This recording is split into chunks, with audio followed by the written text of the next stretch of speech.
நான் வாழ்க்கையில் பார்த்த 100 சாமிகளில் ஒரு சாமி சசி.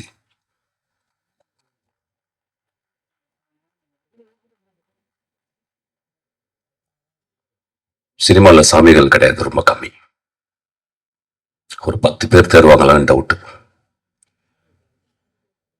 நான் இந்த 30 வருஷ சினிமாவில் நான் ஒரு மாதத்துக்கு ஒரு தடவை எனக்கு ஃபோன் பண்ற, என்னை பார்க்குற, என்னை நேசிக்கிற, என்னை கட்டி தழுவுகிற,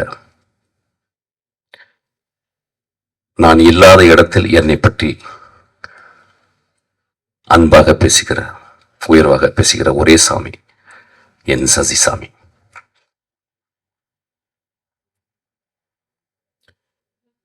சினிமாவில் வந்து என்ன சாதிக்க போறோம்? ஒரு நேஷனல் அவார்டு வாங்குவோம்,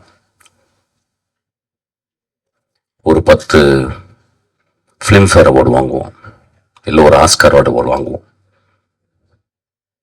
ஆனால் செத்து போயிடுவோம் ஒரு நாள்.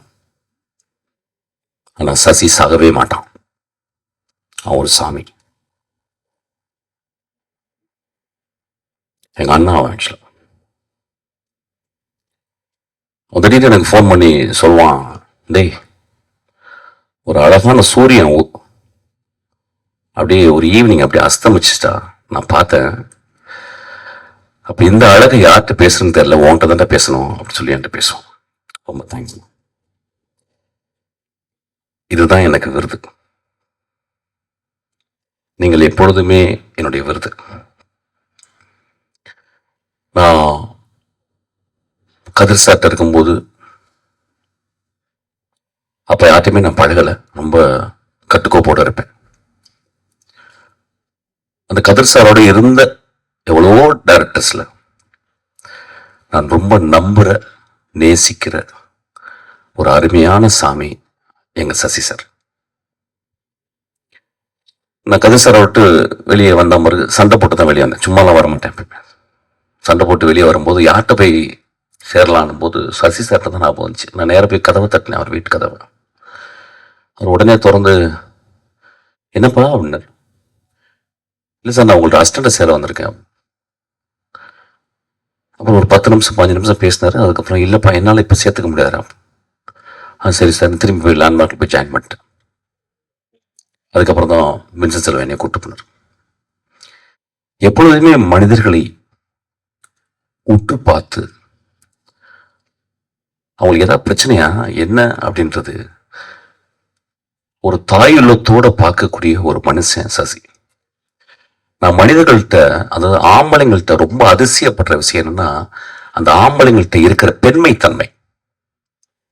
சமூகம் ஆம்பளைங்களாவே பார்க்குது, பெண்களை பெண்களாவே பார்க்குது. ஆனா யுங்னு சொல்றாரு, there are anima and animus. Anima and animus 2 இருக்கு பாடிக்குள்ள. அந்த அனிமா, அந்த பெண் தன்மை யார்கிட்டலாம் அதிகமா இருக்கும் அவங்கலாம் மிகச்சிறந்த மனிதர்களா இருப்பாங்க. இப்போ இளையராஜா பார்த்தீங்கன்னா ரொம்ப பெண் தன்மை இருக்கும், ரகுமான்கிட்ட பார்த்தீங்கன்னா ரொம்ப பெண் தன்மை இருக்கும். அதனால தான் மிகச்சிறந்த படைப்பாளிகளா இருக்கிறாங்க. நிஜ வாழ்க்கையில அந்த ஆணுக்குள்ள இருக்க பெண் தன்மை, அந்த அரவணைப்பு, அந்த பாசம், அந்த அந்த பரிதாபம், அந்த பரிதவிப்பு எவன்ட்டு இருக்கோ அவன் ஒரு எக்ஸ்ட்ரானரி ஹியூமன் பீயிங் இருக்கான். அப்படியாப்பட்ட எக்ஸ்ட்ரானரி ஹியூமன் பீயிங் தான் சசி.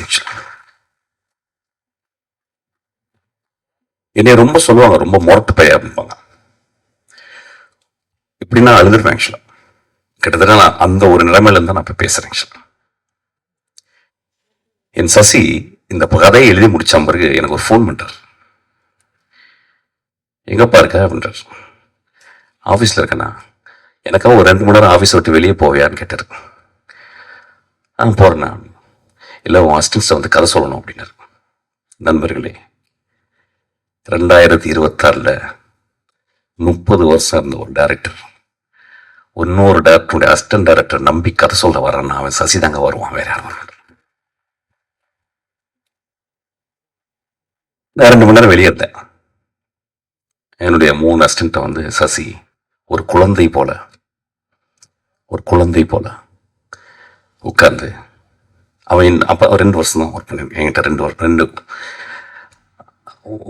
ஒரு படம் தான் ஒர்க் பண்ணியிருக்காங்க ஆக்சுவலாக. ஏன்னா என் படம் வந்து 6 வருஷம் ஆச்சு, 2 படம் என்னாச்சுன்னே தெரில.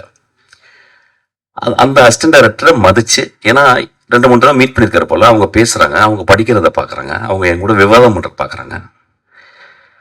சசியோடைய அசிஸ்டன்ஸ் மாதிரி இல்லை என் அசிஸ்டன்ஸ் கத்தி எடுத்து கழுத்தில் வைப்பான். சசியோடைய அசிஸ்டன்ட் மயில இருக்க தொட்டு எண்ணெயை தொட்டு தடவுவான். என் அசிஸ்டன்ஸ் கத்தி எடுத்து வைப்பான், கன் எடுத்து வைப்பான். ஏன்னா முதல் நாள் வந்தவொடனே அதுதான் பழக்குவேன். கன் எடுத்து இங்கே வைக்கணும்டா, கத்தி எடுத்து பின்னாடி வைக்கணும்டா சொல்லுவேன். You have to be ruthless to me அப்படிம்பேன். ஏன்னா சினிமாவில் இருந்தால் you have to be ruthless. Cinema கொன்றும் உங்களை. ஸோ அந்த மாதிரி மனிதர்களை பார்த்துட்டு, அந்த மாதிரி அந்த 2 அசிஸ்டன்ட், ஒரு பெண்ணு, என் மகள் ஒருத்தர் இருக்கா நிவேதா, அப்புறம் வெங்கட்னு ஒருத்தர் இருக்கான், அப்புறம் இன்னொரு பையன் அவங்க கூட ரங்கநாதன், 3 பேர் வந்து கதை சொல்கிறார். Imagine this process, the process. Who are they? They are fucking nothing actually. They are nothing. ஆனா எங்க இருந்து இந்த மனிதனுக்கு இந்த தோணுது அப்படின்னா, மனித வாழ்க்கையை சசி பார்த்துக்கிட்டே இருக்கான். அந்த இலகிய மனத்தில் அந்த பெண் தன்மை அதிகமாக குடிகொண்ட அந்த மனிதன் அப்படி யோசிக்காரு, சார் இந்த பசங்கள்ட்ட சொல்லலாம்ல, இந்த பசங்க என்கிட்ட எப்படி நடந்துக்கிட்டாங்க, மிஷ்கின் அவங்களை எப்படி வளர்க்குறான்ல அப்படின்னு போய் சொல்றோம். பெரிய விவாதம் நடக்குது, பெரும் விவாதம். சொல்றாரு. அப்புறம் நான் உள்ள வந்தேன்னா என்கிட்ட வந்து 2 நிமிஷம் 10 நிமிஷம் காசு சொல்லலாம் நினைக்கிறேன். சசி போன முறை நாங்கள் 10 நாள் அந்த கதையை பத்தி பேசினோம். நேற்று அந்த படத்தை பார்த்துட்டு நான் ஒரு 3 மணி நேரம் என் அசிஸ்டன்ஸோட பேசினேன். இது இந்த பாயிண்ட் ஆஃப் வியூலேருந்து சொல்லியிருந்தா அப்படி இருக்கும், அந்த பாயிண்ட் ஆஃப் வியூலேருந்து சொல்லியிருக்கோம். அந்த வாத்தியாரை நடிச்ச ஒரு கடைசி வரைக்கும் இருந்ததுதான் அப்படி இருக்கும். விஜய் ஆண்டனி வந்து முதல் சீன்லேருந்தே ஒரு வீட்டில் தனித்தனியா அந்த அம்மாவை பார்த்துக்கிருக்க ஒரு கேரக்டரா மட்டுமே சும்மா ஷார்ட்ஸா காட்டிட்டே போய் தான் எப்படி இருந்திருக்கும் அப்படின்னு நாங்கள் விவாதித்தோம். நிறைய படம் பார்க்கறதில்ல, ஏன்னா படம் பார்த்தா ஜுரம் வந்துடும். நல்ல படம் இல்லைன்னா பார்த்தா முடிஞ்சுது, ஒரு 5-9 நாள் கையெல்லாம் சுருங்கிட்டு போயிடும். ஐயோ நெக்ஸ்ட் நம்மளால படமே எடுக்க முடியாதுன்னு. நல்ல படம் பார்த்துட்டா 25 படம் பண்ணலாம்டா அப்படின்னு சொல்லிட்டு ஒரு பயங்கர எனர்ஜி வந்துடும். சசியார் படங்கள் நிறைய நான் சொல்லாமலே மட்டும்தான் பார்த்தேன்னு நினைக்கிறேன் ஆக்சுவலா. ஸோ இந்த படத்துல நிறைய விவாதங்கள் எனக்கு இருக்கு. விவாதங்கள்னா கதை சார்ந்த விவாதங்கள் இல்லை, திரைக்கதையை எப்படி சொல்லலான்ற விவாதங்கள் எனக்கு இருக்கு. அது சரிசா அப்புறமா நான் வச்சுக்கிறேன். ஆக்சுவலா ஆப்பு ஒரு நேர்மையான படைப்பு. நான் எங்க யோசிப்பேன், ஒரு சினிமா கலைஞனை எங்க, ஒரு சினிமாக்காரன் ஒரு சினிமா கலைஞன் அப்படின்ற 2 வித்தியாசம் எங்க இருக்குன்னா, சினிமாக்காரன் சம்பாரிச்சே சாவணும்னு வாழ்றவன். சினிமா கலைஞன் நான் காசு கொடுத்து அவங்களுக்கு வந்து தானம் கொடுக்கணும்னு பாக்குறேன். நான் 150 ரூபா கொடுக்கறது அவங்களுக்கு வந்து 1,50,00,000 கொடுக்கணும்னு நினைச்சிருக்கேன் தான் சினிமா கலைஞன். அப்படி சினிமா கலைஞன் தான் காசு. இந்த படத்தினுடைய தர்மம், இந்த படத்துல ஒரு பெரிய தர்மம் இருக்கு. அந்த தர்மத்தை நம்ம விட்டுட்டு போயிட்டே இருப்போம். ஒரு எக்ஸாம்பிள் இப்படி வச்சுக்கிறேனே அந்த கதையை, ஏன்னா நிறைய டிஸ்கிளைமர் கதையை பத்தி சொல்லிட்டாங்க. So I think I can talk. Okay, அது ஓகே நிக்கில், டைரக்டர் சொல்லிட்டோம். ஓகே, இப்போ இப்படி வச்சுக்கலாமே. இப்போ நான் வந்து என்னுடைய மகள் இருக்கா, நான் இப்போ மகளுடைய கான்வெகேஷன் தான் போயிட்டு வந்தேன், கனடா போயிட்டு வந்தேன். அவளுக்கு இப்போ 25 வயசு ஆச்சு. அவளுக்கு ஒரு கல்யாணம் நடக்குது. ஒரு மாசத்துல அவருடைய கணவனுக்கு ஆக்சிடென்ட் ஆகி இறந்துட்டான்னு வச்சுக்கல. அப்ப என் மகளை நான் எப்படி பார்ப்பேன்? என் மகளை நான் ஒரு நாள் பிறண்டு அழுவேன், அதுக்கப்புறம் கடவுளை திட்டுவேன், அதுக்கப்புறம் மறுநாள் வந்து சாப்பாடு கொடுப்பா, அப்புறம் எனக்கு வெளிக்கு வரும், அப்புறம் கொஞ்சம் தண்ணியை போடுவேன், அப்புறம் படம் பார்ப்பேன். என் மகளை நான் மறந்துடுவேனா, மறக்கணுமா அப்படின்ற கேள்வியை தான் இந்த படம் கேட்குது. நம்ம ஆண்கள், இந்த சமுதாயத்தின் விதிகளை எழுதிய ஆண்கள், இந்த சமுதாயத்தில் சட்ட திட்டங்களை எழுதிய வெறும் ஆண்கள் இந்த பெண்களை எப்படி பார்த்து கொள்கிறோம்? அப்ப என் மகளை நான் ஒரு மாசத்துக்கு அப்புறம் விதவையானா நான் எப்படி பாக்குறது? யோசிக்கலாம். என்னடா என்னடா ஒரு மாதிரி, ஏன்னா எக்ஸாம்பிள் யாரை வச்சு பேசுறது? வேற யாரும் மகளை வச்சு பேசுவேன், என் மகளை வச்சு தான் பேச முடியும். அப்பதான் புரியும். அப்ப நம்ம வீட்டு பக்கத்துல, நம்ம தெருவுல அத்தனை பெண்கள், கணவனை இழந்த பெண்கள், கல்யாணமாகாத பெண்கள், கல்யாணமாகி வரதட்சணை கொடுமையாக வீட்டில் விரட்டி அடிக்கப்பட்ட பெண்கள், இந்த பெண்ணுக்கு குழந்தையே பிறக்காது அவ மூலின்னு சொல்லி அனுப்பப்பட்ட பெண்கள், இப்படி ஒவ்வொரு தெருக்களிலும் ஒரு இறக்காமல் புதைக்கப்பட்ட பெண்கள் வாழ்ந்து கொண்டே இருக்கிறார்கள். அப்படியாப்பட்ட ஒரு பொண்ணதான் சசி படம் எடுத்திருக்கான். இந்த கதையை சொல்லும் போது வெகு சில டைரக்டர் தான் இங்க கதைய தியானிக்கிறான். நான் அசிஸ்டன்ட் டைரக்டர் சொன்னேன், கதைய அசிஸ்டன்ட் டைரக்டர் வரும்போதே மொத்தம் 6 கதை வச்சிருப்பான். 6 பேருக்கு கதை இருக்கும். நீங்க நான் சொல்லிட்டு அசிஸ்டன்ட், தம்பிங்களா அந்த கதையெல்லாம் இருக்குல்ல, எங்கேயாவது கொண்டு போய் குழியை தோண்டி புதைச்சிருக்கேன். ஒரு 3 வருஷம் என் கூட வாங்க, என் கூட பழகுங்க, நான் பழகக்கூடிய மனிதர்களோட பாருங்க. கதை வயிற்றுல பிறக்குண்டா உங்களுக்கு அப்படி சொல்லிட்டு, அப்படி பிறந்த கதை தான் அந்த கதை. ஆக்சுவலா ஒரு கதாசிரியன் செய்வதில்லை. Movies are not made. They happen. They gestate. It gives birth to you. The story will make you a mother. அப்ப இந்த கதையை அவர் சொல்லும் போது நான் இந்த கதையினுடைய தர்மத்தை பார்த்தேன். எப்படி அவன் சமூகத்தை ஒத்து பார்த்திருக்கான், எப்படி பெண்களை ஒத்து பார்த்திருக்கான். It's a beautiful story. எனக்கு ரொம்ப பிடிச்ச ஸ்டோரி. லெட் மீ வேற கீர் போட்டு அப்படியே கொஞ்சம் மாறுறேன். ஆக்சுவலாக போர் அடிக்குது லைட்டா. ரொம்ப அழகா அந்த திரைப்படத்து கதாநாயகி, அந்த கதையின் நாயகி, ரொம்ப வருஷத்துக்கு அப்புறம், நான் நிறைய படங்கள் பார்க்கறது இல்ல, படிக்கிறேன். ரொம்ப வருஷத்துக்கு அப்புறம்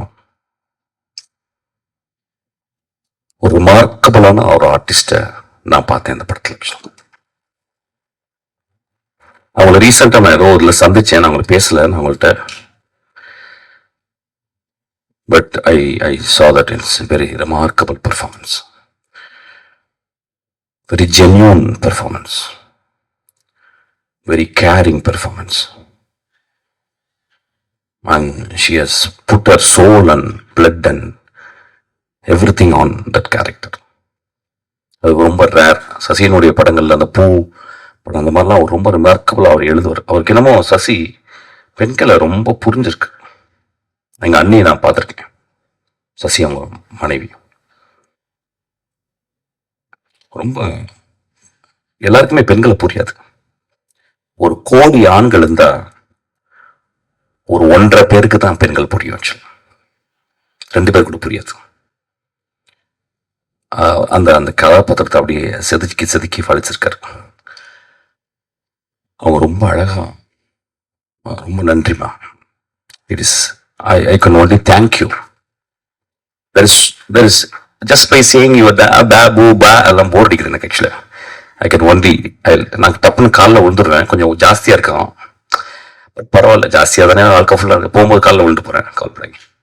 ஏன்னா ஆம்பளைங்க காலில் விழுகிறதே பெரிய மயிரா போச்சுங்க ஆக்சுவலா. ஏன்னா அவன் நடிச்சுட்டா அப்போ தலைவோ உங்க காலில் விழுவோம். Actually that should be an example. actually you deserve that actually. அப்புறம் விஜயகாந்த் உங்க மன்னிச்சுங்க, படமே பார்த்ததில்லை நான் ஆக்சுவலா. நான் என்னாச்சுன்னா, நான் வந்து பிச்சைக்காரன் படம் வந்து ஒரு ஊர்ல இருந்து வரேன், மசனகுடியில வரும்போது கரெக்டா அந்த அடையாறுல வரும்போது ஃபோன் பண்ணேன். ஆனா என்னன்னா உங்க படம் பயங்கரமா ஓடி. ஏன்னா சசி படங்கள் எப்படின்னா சசி மாதிரி தான் ஓடும். 50 நாள் 60 நாள் நல்ல படம் மெதுவா தான் பார்ப்பாங்க. அப்படிலாம் போய் பார்க்க மாட்டாங்க. அப்படி மெதுவா டிக்கிள் டிக்கிள்னோ அந்த அப்படி மாதிரி தண்ணி அது மாதிரி தான். அப்ப நான் ஃபோன் பண்ணா பெரிய hit. I was so happy. சசிக்காக ஒரு சென்சேஷனல் ஹிட் அப்படின்ன உடனே ரொம்ப சந்தோஷமா ஐ கால்ட் ஹிம். ஆனா சசி நான் பயங்கரமா ஓடுதுனா. எல்லாம் சரி, நீ பாத்துறாத, அவ்வளவு நல்ல படம் இல்லை அப்படின்னாரு. See the truth. Please give applause to him. See the truth. So truth. அவர் தெரியும் நான் பாத்துறேன். மயிறு மாதிரி படம் எடுத்திருக்கேன். நீ வந்து இது யோப்பா சரி ஓடிச்சா? ஏன்னா ஓடின பண்ணாவே எனக்கு டவுட். எனக்கு ஓடுற படம் எடுத்துட்டாவே எனக்கு டவுட். தனஞ்சன் யோசிக்கிறாரு இங்க இருந்து. ஓடுற படம் எடுத்தாவே எனக்கு ப்ராப்ளம் இருக்குன்னு அர்த்தம். கொஞ்சம் மெதுவாக தான் ஓடணும். ஃபர்ஸ்ட் கியர் போடணும், கொஞ்சம் ஸ்லோவா ஓடணும், செகண்ட் கியர் போட்டு தேர்ட் கியர்ல ஓடணும்.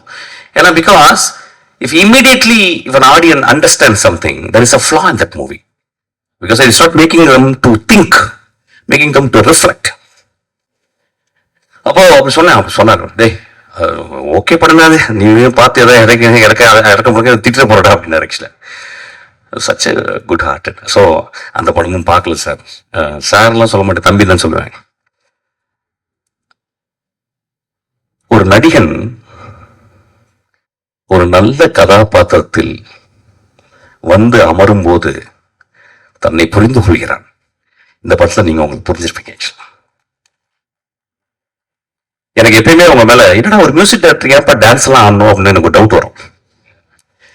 அப்புறம் சரி, ஆனா நீங்க ஒரு எக்ஸ்ட்ராடி ஒரு வில் பவரோட நான் நடிக்கணும் அப்படின்னு வந்தீங்களா, எனக்கு ரொம்ப ஆச்சரியமா இருக்கும். அப்புறம் நான் பாக்குறதுல சரி இந்த பையன் என்ன கூப்பிட்டு நடிச்சுட்டே இருக்கான். நல்ல வேளை இந்த படத்தை நான் ஃபர்ஸ்ட் பார்த்தேன். பிகாஸ் அந்த கேரக்டர் உங்களை ரொம்ப அமைதியாக்கிடுச்சு. Don't say extra, don't act extra, just be there, and you are being there. That's so great acting. எனக்கு ஒரு வாய்ப்பு பார்த்தீங்கன்னா ரொம்ப அழகான ஒரு கதை இருக்கு. நான் சும்மா நான் கேட்கிறேன், நீங்களும் சுவாதிக்காம நடிங்க. ஒரு கதை வச்சிருக்கேன், சின்ன கதை. அது வேகமெல்லாம் ஓடாது, ஜனரஞ்ச படம்லாம் கிடையாது, ஊழ கிடையாது, சின்ன படம் தான். நீங்க 2 பேரும் நடிக்கணும். அது என்ன, அது சும்மா சேலஞ்சா வச்சுக்கிறேன். படம் 6 வருஷம் படம் ரிலீஸ் அவ்வளவு இப்பயே வந்து இது பண்ண அதெல்லாம் கிடையாது சார். அப்படிலாம் ஆள் கிடையாது சொல்றேன். பட் அந்த படம் பார்த்தோன்னே எனக்கு ரொம்ப இன்ஸ்பயர். இந்த 2 பேரையும் நம்ம திரும்பி வாழ வைக்கணும்ல, இந்த 2 பேரையும் திரும்பி ஒரு ஃப்ரேமுக்குள்ள கொண்டாடணும்னு ஆசைப்பட்டேன். ஒரு சின்ன குழந்தைத்தனமான ஆசை. ஆக்சுவலி சின்ன படத்துலாம் சின்ன பட்ஜெட் தான், பெரிய சம்பளம்லாம் நான் கேட்க மாட்டேன். ஸோ அதனால அனைமா தனஞ்சன் சார் சொல்லுவார், இன்னைக்கு அதை பண்ணிடலாம் அப்படிம்பாரு. It's a good movie sir. It is a good movie. It's a bloody good movie. I'm telling, commercial படம்லாம் இல்லை.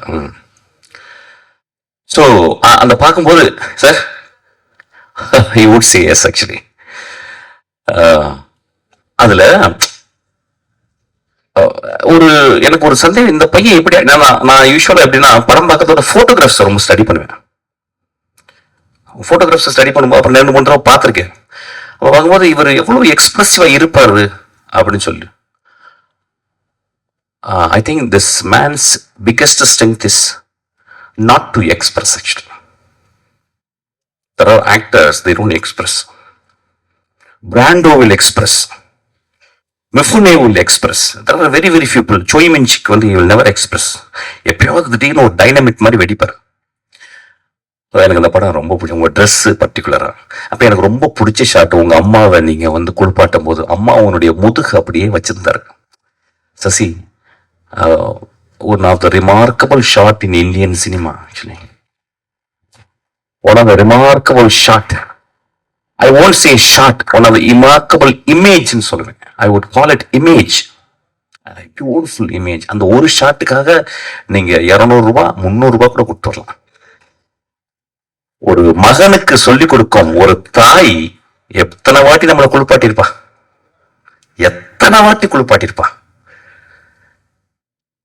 ஒரு தாயை நம்ம குளிப்பாட்டக்கூடிய வாய்ப்பு வருதா?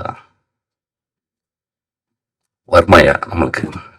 யாராவது ஒரு நர்ஸை போட்டு மனைவி குளிப்பாட்டுவாளா? நம்ம மனைவி ரொம்ப ரேரஸ்ட் ஹேப்பனிங் தான்.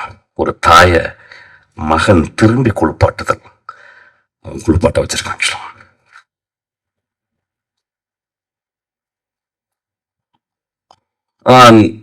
நான் சினிமாவில் மொத்தம் 5 ஷாட்டு தான் பார்ப்பேன். ஃபர்ஸ்ட் ஹாஃப் முன்னால ஒரு ஒரு 2-3 ஷாட்டு, செகண்ட் ஹாஃப்ல ஒரு 2-3 ஷாட், ஒரு 2-3 இமேஜஸ் கிடைச்சா போதும். என் லைஃப் அப்படி அந்த படம் பார்த்தா போதும். ரொம்ப மோசமான படங்கள்ல ஒரு 2-3 ஷாட் பார்த்தா எனக்கு ரொம்ப ஹாப்பி ஆயிடும். இந்த படத்துல சசி பேக் பண்ணிக்கிட்டே இருக்கான், பேக். நிறைய ஆக்சுவலா சொல்ல போனா இந்த படம் தான் சசியினுடைய ஆக கமர்ஷியல் படம்னு சொல்லுவேன். நான் வந்து பிச்சைக்காரன் பார்க்கல, இந்த படத்துல நிறைய கமர்ஷியலாவும் பண்ணியிருக்காரு. So it's a beautiful movie. நேற்றுல இருந்து அண்ணா வந்து நீ படம் பார்க்கணுண்டான்னு என்னை கேட்டுட்டே இருந்தார். நான் இந்த நேரத்தை வந்தவுடனே அப்பா தவறிட்டாரு, எங்க கலை உலக தந்தை. அதை முடிச்சுட்டு அதுக்கப்புறம் நான் சசி அண்ணாவுடைய படத்தை பார்த்தேன். இட்ஸ் எ பியூட்டிஃபுல் ஃபிலிம், பாருங்க. It's a worthy film. ஒரு படம் ஒரு 150 ரூபா கொடுத்துட்டு சும்மா 2 hours அப்படி காரில் வந்து தியேட்டருக்குள்ள வந்து போகிறது இல்லைங்க. ஒரு படம் காரில் வந்து இறங்கி ஒரு இருட்டு தியேட்டரில் வந்து உட்காந்து வாழ்நாள் முழுதும் நாம் செய்த தியாகத்தையும், வாழ்நாள் முழுதும் நாம் செய்த துரோகத்தையும், வாழ்நாள் முழுதும் நாம் செய்த தர்மத்தையும் யோசிக்க வைக்கிற இடம் தான் தியேட்டர். ஆக்சுவலி இந்த படம் பாருங்க. உங்களுக்குள்ள இருக்க பெண்மை, உங்களுக்குள்ள இருக்க தாய் அன்பு, உங்களுக்குள்ள இருக்க எல்லா பெஸ்ட் திங்கையும் இந்த படம் போக் பண்ணி சொல்லிக் கொடுக்கும். டேய், உனக்குள்ள இவ்வளவு பெஸ்ட் இருக்குடா, நீ இவ்வளவு நல்லவன்டான்னு சொல்லும். ஒரு நல்ல படம் சொல்லுது, இந்த படம் சொல்லியிருக்கு. நன்றி. மிஷ்கின் சார், நிஜமா என்ன சொல்றதுன்னு தெரியல. But definitely we love you sir. Thank you so much. எங்களுக்காக வந்ததுக்கு, பேசினதுக்கு ஒரு பெரிய நன்றி. Thank you very very much.